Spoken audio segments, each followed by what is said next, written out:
Fosenburg, I'm going to ask you about your coffee again. Actually, tell me about your cat. Oh, about my cat? Yeah. Yeah. I have a cat at home, too. So You talk do? to me. Yes. Oh, I love this. I love this so much. And Riley has cats. I do. Mac and cheese. I know. She sets the bar really high for names. Because not only did mine come with their name, so I can't take credit for them, but they also definitely are not twins in any possible way. So Squirt and Leah are my two. Okay. One of them is a tabby. The other one is like, she's black and white, but I don't know how to describe her. I've looked it up so many times, and I get like, she's not a tuxedo. Okay. But she's also not like a tortie? Like, no. Okay. But she's also not, I don't think she technically qualifies as calico because she only has black and white. Two colors. Yeah, but she looks like a calico that doesn't have any orange or brown. She's really cute. She's an imposter. Trust. She's an imposter. She defies We'll put a categorization. picture of her over my face for the duration of this show. Oh, good luck So with the you guys can editing look at her. noises. Yeah. How amazing would it Just be if we David. were all just floating cat heads during the entirety of this podcast? That would be bad. definitely be the best episode Mine we've will done. be a dog. True. Yours would be Canelo. And we just wouldn't talk to you the whole time. Exactly. It's okay. I'm just here for moral support. Yeah. Dr. Fosenburg, do you have how many cats? I just have one. Oh, okay. She's an 18-year-old orange tabby cat. Her name is Marge Gunderson. Marge? Marge Gunderson. Okay, please do tell. Have you seen the movie Fargo? Like Oh, the no. OG Fargo? Okay, so the main No. character in there, because she's an orange tabby cat. When I got her, we were kind of debating between like redhead names. So of course Ariba McIntyre was in the list, like That the short list. is awesome. As you do. Professor McGonagall was Yes. also on the short list. Those were a bit of a Carrot mouthful, Top? though. Oh, yeah, that wasn't on the short list. That would have been like idea number one. That's so cool. Aw. So Chief Marge Gunderson is the main character in the movie Fargo, and she's got this glorious, like, North Dakotan accent, like, oh, don't you know? And her meow sounded just enough like that. She had enough of an accent that we're like, yeah, this is the Awesome. way. Well, I know we have listeners that are going to appreciate the Fargo reference. Unfortunately, I need to watch that movie. But You do. Yeah. It's good. Her husband draws like mallard duck stamps, like postage stamps. It's just Iconic. It's excellent cinema. Yeah. I love it. That's great. I love it. So yeah, she's an old cuddly old lady. Yeah, I love the 18. seniors. loves nothing more than a lap. Yeah. Yeah. Is she pretty lazy? Oh yeah, Yeah. Yeah. She's Those in are her the best. retirement years. Absolutely. she's Yeah. like 97 in Yeah. cat years at this point. Right. Yeah, she'll be 19 in 2 months. Oh my god, that's 19? crazy. 19. Yeah. Cats live so long. They do. They do. Yeah. If you tell me mac and cheese are not orange, I'm going to be so disappointed. Mac is not. She is black, white, and orange, Okay. and then cheese is white and orange. They've got orange. That's all that matters. Yes. Yeah. Okay. Cheese definitely looks like cheese. Yes. Yeah. He came with the name. Like a Kojak kind of Mac situation. was just a kitten, and my husband was like, well, obviously, we got to match the names. Yeah. Yeah. Okay. So You didn't have a choice. I think when we got Marge, her name was Juniper, and I'm like, Oh, that's cute. I don't hate that name. you did. I did. Like, this has got to go. Yeah. I love it. That's funny. Well, welcome back to the Heart of PHC podcast. We're joined by Dr. Staci Fosenburg for an insightful conversation about Suicide Prevention Month in behavioral health services at primary healthcare. Dr. Fosenburg is a licensed psychologist and behavioral health provider at our Eastside Clinic, with experience in community mental health, private practice, and hospital settings. Dr. Fosenburg earned her PhD in counseling psychology from the University of Iowa with a focus on children and adolescents. She went on to specialize in trauma, substance use disorders, and supporting trans and gender diverse youth through advanced clinical training at the University of New Mexico's Health Sciences Center and Children's Hospital, Los Angeles. At PHC, Dr. Fosenburg works with patients across the lifespan, providing mental health care and conducting psychological assessments for ADHD, learning challenges, and cognitive concerns. Her work reflects a deep commitment to increasing access to care, breaking down stigma, and helping individuals feel empowered to get the support they need. Welcome, Staci. Thank you. It will never not be weird to hear that introduction. Just a strange experience. Yeah. All of the things that you don't necessarily think about every day, too, from your, like, education and, like, oh, yeah, I did do that. Yeah, that happened. Oh, interesting. To kick things off, can you tell us a little bit about what drew you to working at PHC?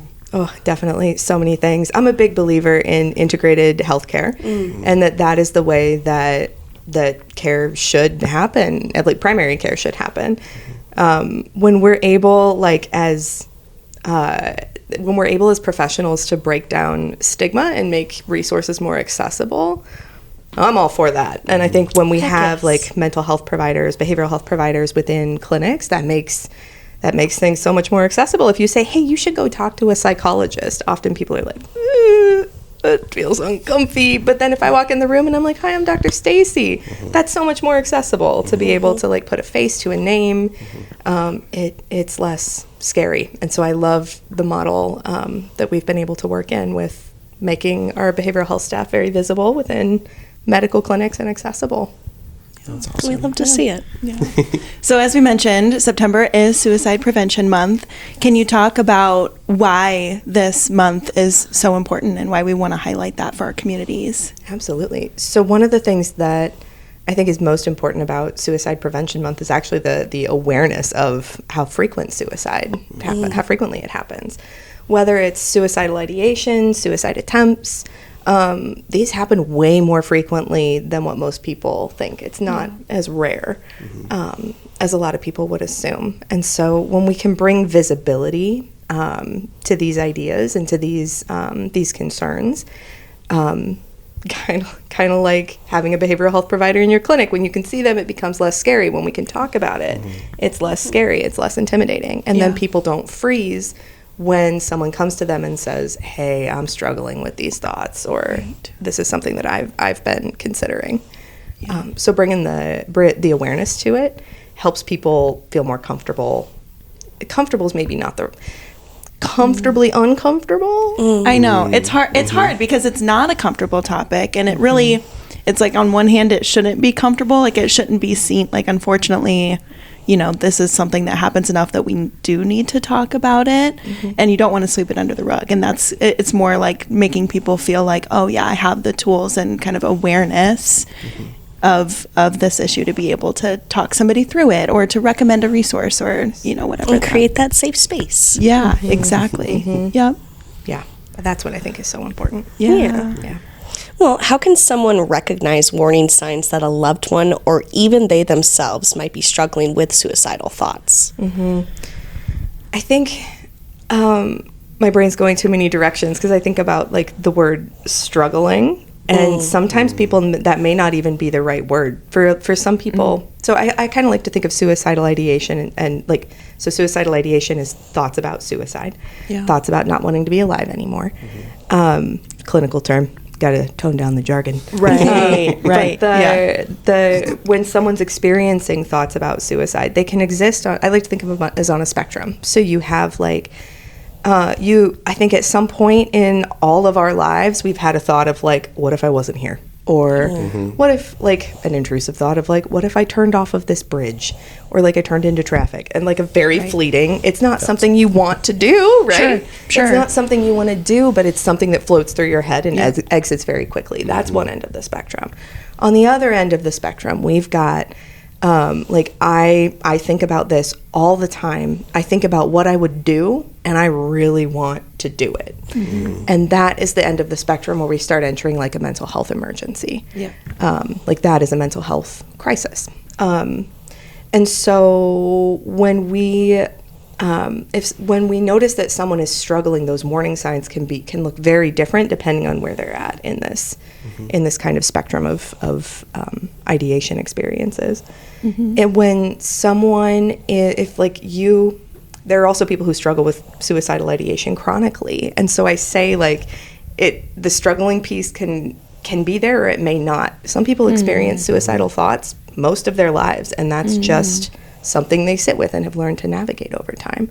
But you may start to notice that someone's experiencing this, or within yourself, when you start thinking about, man, I just wish I wasn't here, is a common one I hear, or thoughts of like, I want to go to bed and really not wake up. Those can be some signs that like, oh yeah, we may want to get some extra supports in place. Increased impulsivity, so someone doing things, like if you notice a friend or a loved one doing things that they wouldn't typically do, that could be anything from like risky sexual behavior to substance use to they're doing things like, wait, what? Why did you go stand out on this balcony for so long? What are you doing looking over the ledge? Right. It can look all different kinds of ways, but that increased impulsivity is usually a good sign. Yep. Also things like a lot of people associate suicidal ideation with depression, or suicidality with depression, and that is actually a myth. The depression is certainly a risk factor for suicide, but so are things like heightened anxiety, loss of a loved one. There are many more risk factors to when you're noticing like heightened mental health concerns. That's also a sign that someone may be wrestling or at risk of wrestling with suicidal thoughts. Staci, what strategies or approaches are most effective when supporting someone who might be experiencing suicidal ideation? Effective strategies. I think, Riley, I loved so much when you were like, just creating that safe space, because that is a lot of what it is. Of saying, you may not, it's hard to have the exact right words to say, especially if this is the first time somebody is coming to you with thoughts like this. But you don't have to have the exact right words. The biggest piece is just to listen. Saying, I may not have experienced what you're experiencing or gone through what you're going through, but I'm sure here to like listen and try to understand better. And I may not have the answers or be able to change anything, but I want you to know that I'm here. And that, I think that can be absolutely game changing. I love that you said just listening, because I feel like that applies to so many different scenarios. I feel like a lot of times the one thing that people need and would come for them is somebody to be there to just listening. And and Moises, one of the biggest contributing factors to suicide is isolation and loneliness. And so when we can have someone who just sits and listens and says, like, I'm here. I'm physically just gonna sit here. We don't even have to say anything powerful or meaningful. I'm just gonna sit. That presence is huge. Yeah, and it's nice to have folks that aren't just listening to respond, like they're just listening. Yes. It's really, really nice. What's the difference there? Tell me about what the difference you perceived is. Oh, like right now, like I have to listen to respond, like because I have to be ready versus like just taking it in and just being like that for somebody is just so life-changing sometimes. Yeah. So you're not here. You're listening to be like, oh yeah, Dr. Staci, that's such like an interesting thing, or right? Keep the conversation going versus I just want to hear what you have to say. Like I'm just absorbing it all for you. Exactly. Yeah. Well, and I think as the person on the other end, you can feel the difference between somebody who's trying to,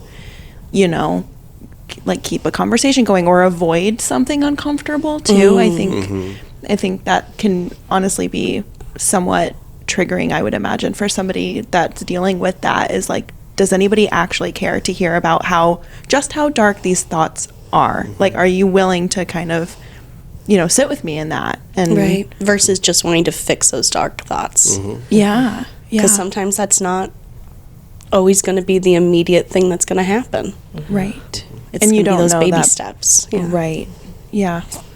And you don't know that person's history. You don't know how long they've struggled with it. So exactly. I'm sure you've seen all kinds of, like somebody showing up and saying, I mean, I don't know. I don't want to assume anything, but somebody who's said, like, I really only recently started struggling with this and I don't know what to do with it. This is not who I am. Yes. Versus somebody who's like, I can't remember the last time I didn't have a thought like this. Yes. Yeah. Absolutely. That's why I talk with patients all the time about that spectrum, because there will be people who come in and are like, I see this happen like more frequently with the anxiety piece.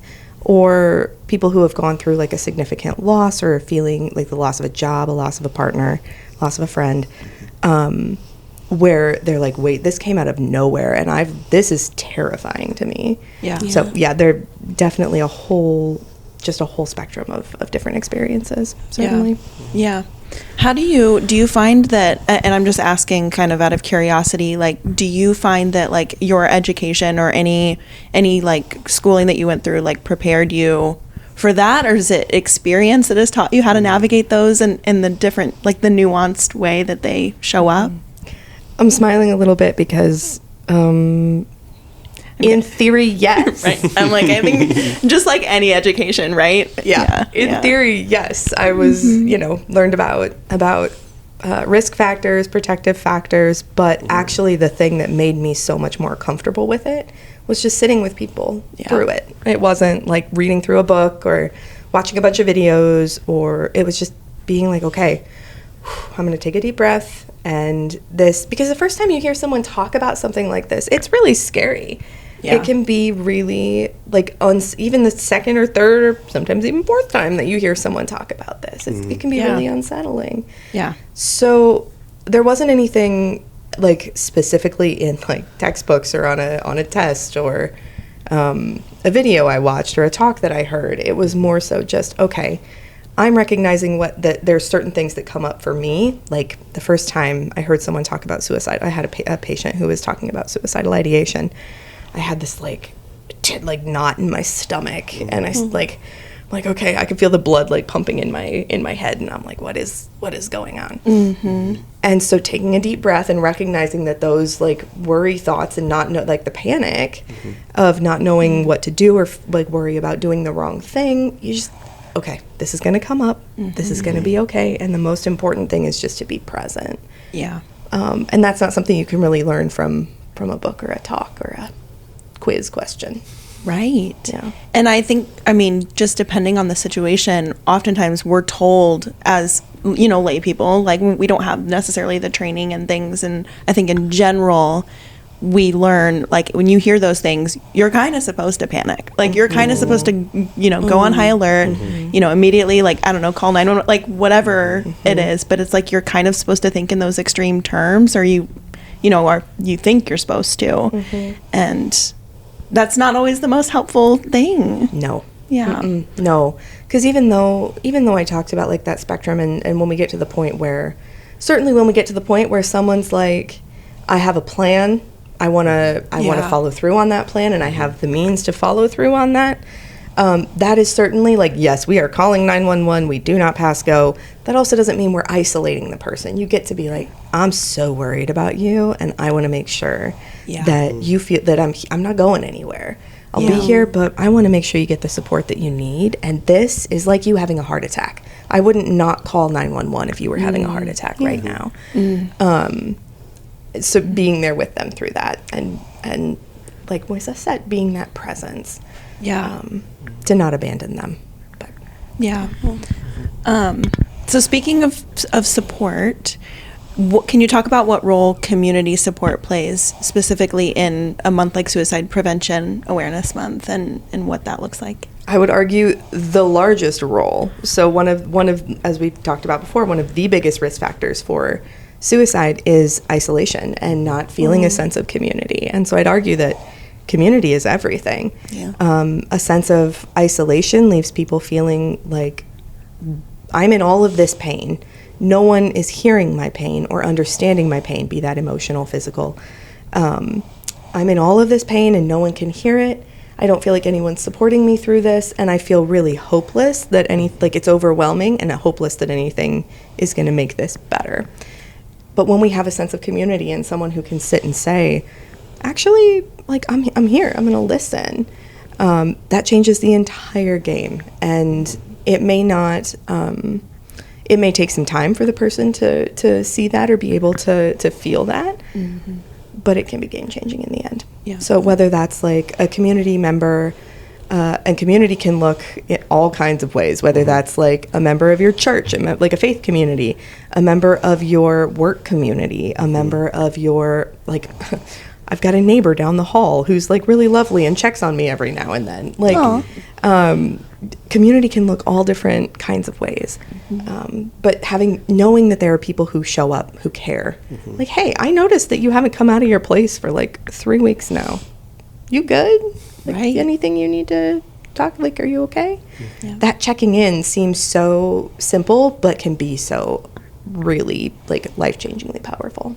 Especially if the narrative in that individual's mind is that nobody does notice or that nobody does care. And so it makes a lot of sense. Exactly. Along those same lines, for people listening who may be struggling or just feeling these emotions themselves, what message would you want them to hear right now? I think the predominant message over Suicide Prevention Month is one I love a lot, and it's just the simple word, stay. And I think that can seem, when you're in a really dark place, in a really struggling place, can seem so hard and so challenging. But I think the idea of staying, it implies like there's something after this that might be there may be something that happens after today, after this hour, that may be worth experiencing. And that, I think, is so it's so potent, because there might be, and it likely will not feel this way forever. The things you're feeling likely won't continue. Something will shift and change. So I love the idea of just stay. Is there anything that you're curious about? Something like, I'm curious if I ever get a job that I really love, or I'm curious if someone hugs me in the next week. The idea that these things might happen, staying and getting curious about, like being curious about whether they could, can go a long way. Yeah, absolutely. I love that perspective of like, are you curious that like this might change, and it might change even better than like you could have imagined, or like that, that there's something that you haven't been able to fathom up to this point because it's just not how your life has gone. Have you had like any of those conversations with patients before that you've seen like a shift happen in the moment? I mean, I can imagine that would be, I don't know, pretty poignant. I think in the moment when someone is struggling with those thoughts, that can be hard to see and hard to grasp. And so when I'm like, the prevailing message in those conversations is more so like, stick around. You're not alone. I'm here. You've got people. And I want to make sure, so as I'm presenting, if I have to call like the mobile crisis team, which I'll certainly provide you all the information for, but if I have to call the mobile crisis team to come talk with a patient, I'll be like, I don't say that as you're having suicidal thoughts and I need to call the mobile crisis team and this is what we do in a procedural way. I say, I'm really concerned about these thoughts that you're having. I'm so concerned about you. And I don't want you to have to continue to feel alone. And so that message of like, I'm here is a lot more powerful in those moments. Sure. And like, then as the mobile crisis team is coming, or we're getting the person connected to resources, then that conversation of like, what are you curious about maybe happening? And sometimes in those moments that can open up a little bit of space for the person to say like, a couple of times I've seen someone say like, oh, actually, well, yeah, my daughter does want to have kids one day, and I'd kind of like to be a grandma if that happens. Or it can open up tiny little things to get them thinking about maybe this is something that could happen that might be important to me, and that's been cool to see. It may not happen right in that moment, but opening up a little bit of cracking the door open a little bit for some curiosity.